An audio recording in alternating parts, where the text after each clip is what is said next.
د کهنه شروعات د افریقې د یو داسې صدر نه کیږي کوم چې یو ظالم جابر او بې حس انسان باوجود د دغه ځای څوک هم د خلاف आवाज نشو چتولی. هغه ته خپل خلک د سره انسانان نه ښکارېدل او دته به د هغوی په بېعزتۍ کې مزه ملاوېده، خو دې هر څه سره بیا به هم خلک د سره په خوشحالۍ ملاوېدل، ولې چې د ده نوم نه به د دغه ځای بچي یارېده. هغه د خپل طاقت په استعمال سره په یوګانډا حمله وکړه او د خپل فوج سره صرف په 2 غنټو کې دغه ځای قبضه کړ. د تخت سمبالولو نه پس د دغه ځای خلکو یو جذباتي تقریر کوي چې زه د وردې سړی یم، زه ستاسو په شان یو ساده انسان یم، ما ته پته ده چې تاسو څوک یې، ولې چې زه هم د ستاسو نه یم او موږ به ټول یو ځای دې ملک له ترقي ورکوو. او د ده را جذبات د خلکو په زړه کې کور جوړ کړي. د خلکو په نظر کې اوس ده د یو هیرو مقام لره چې دغه په موږ احسان وکړو، موږ د ظالم حکومت خلاص کړو. خو د دغه ځای د ساده خلکو په خیال کې هم نه وي چې د عام غونډې سړی به دا باقي زندگی هم په مونږ اور سکور کی. دې کس صرف د څلورمه پورې سکول ویلو چې اوس یې د صدر هوته په لاس وه.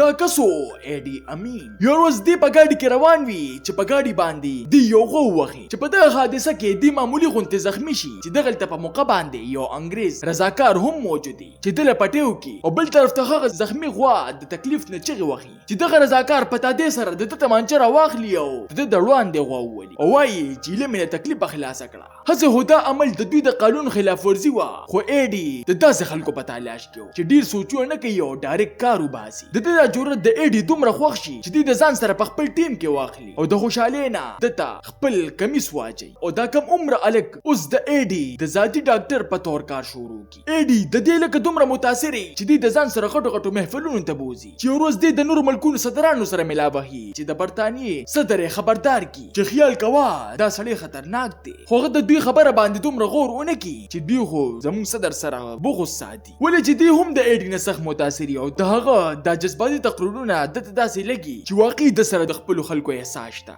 او دوی به یو ورځ یوګانډا بدله کی، دغه اوچ ځمکې به په زرخیزو ځمکو کې بدله کی، دغه ځای خلکو له به روزګار ورکړي او ماشومانو له تعلیم او په لږ وخت کې دوی دواړه په خپل منځ کې دومره ولګي چې ورځ ولا ایډي په تحفه کې یو ګران ګاډي ورکړي او دواړه پکې په چکر روان شي چې په لاره کې د دوی مخه یو ټرک والا ونیسي او په هغه کې ناس کسان په دوی ډزې شروع کی چې هغه رضاکار د دغه ځای نه ګاډي په سناسه طریقې سره وباسي او بیا د دوی کسان کسان گیر کی. دا واقعیا دته د ایډي پوره مخ وخی. ایډي په غوسه کې دې کسانو ته وایي چې تاسو خو به مړه کوم خو ستاسو سره خلک به هم زما په کاته کې باغي تسلیمیږي چې د چا د شناختی کارت خیرې نمبر هم د ستاسو په شان وي او د دې نه پس د داسې ظلم شروع کی چې په یو کال کې د یوګانډي 1 کروڑ آبادی 80 لکو ته راولي او دا غزه خلک دومره پورې بیوسه شي چې د لوګي نه الټا د خپل خپلوانو مړي خوړل شروع کی. د په شخصیت کې صرف ظلم او قتلونه نه بلکې د یو انتهایی عیاش هم داغه 14 خزې وي، شپږ 10 زامن او 14 لوریانې او د ناجایز اولاد خو سې حساب نو معلوم. دغه بچ کوم هم جنې خوغه شو په زور به ځان لخزه کوله او د سره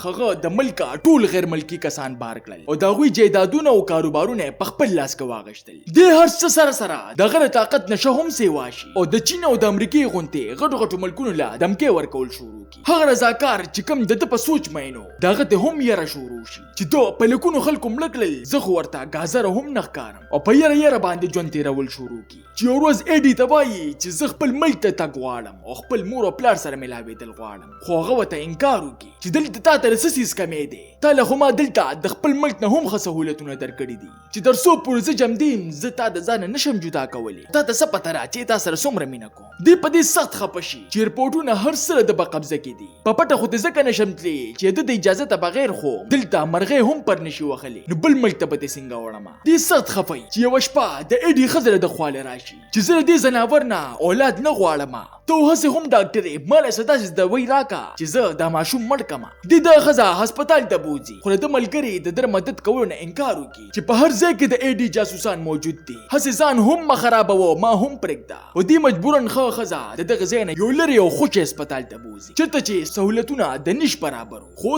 ډیر نه وخت شوی با. ایډي ته دی په باره کې پته لګی دی وا چې لاول د دروان دی خپل خزا لاله کی او بیا دی په خپل کسانو گرفتار کی چې ورته وای چې تا مال دوکر راکړه، ستاسو د جرأت څنګه شو چې ما عزت ته زما د اجازه ته بغیر د کور راويستلې دي، زه به تعالی داسې سزا درکم چې خلک پته عبرت اخلي او خپل کسانو ته حکم وکي چې کونډې را واخلي او دی پکې ځوړن کې او هغوی هم داسې وکي چې دی هم په دغه ځای کې پریک دی او لاړ شي دی، ولې چې هغوی ته پته وي چې د مرګ پورې زما د اجازه دته بغیر د لسوک هم ګوتې نشي وړي خو پوش قسمتۍ سره په دې قسمت مهربان شي او هغه ډاکټر ملګری خپل جون په خطر کې واچي او دې راخلاص کی او د زخمونو په ټیکولو په وخت کې دته وایي چې ته د دې مظلومانو اخیری امید دی او بل خبره دا ده چې ته انګریز هم وي ستا په خبره باندې به خلک یقین وکړي او د دې نم غټه خبره ته د ایډي جګري ملګری پاتې شوي ته د دې ملک ځان وباسه او بار دنیا ته د دې مظلومانو غږ ورسوه دغه ځای ته د یوې رضاکارۍ محکمې ټیم راشي چې دوی هم هغوی سره ځان یوځای کړي ولې چې دوی یو انګریز و په هغې کې پته ونه لګي او په تیښته کې کامیاب شي چې په سبا باندې هسپتال ته ایډي واپس راشي چې دغلته هغه ډاکټر مړ کړي او خپل صدارت نور هم مضبوط کړي او دغه ملک د تباه کولو نه پس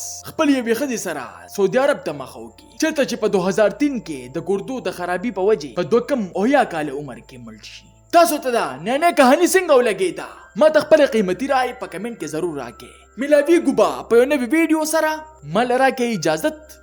بای بای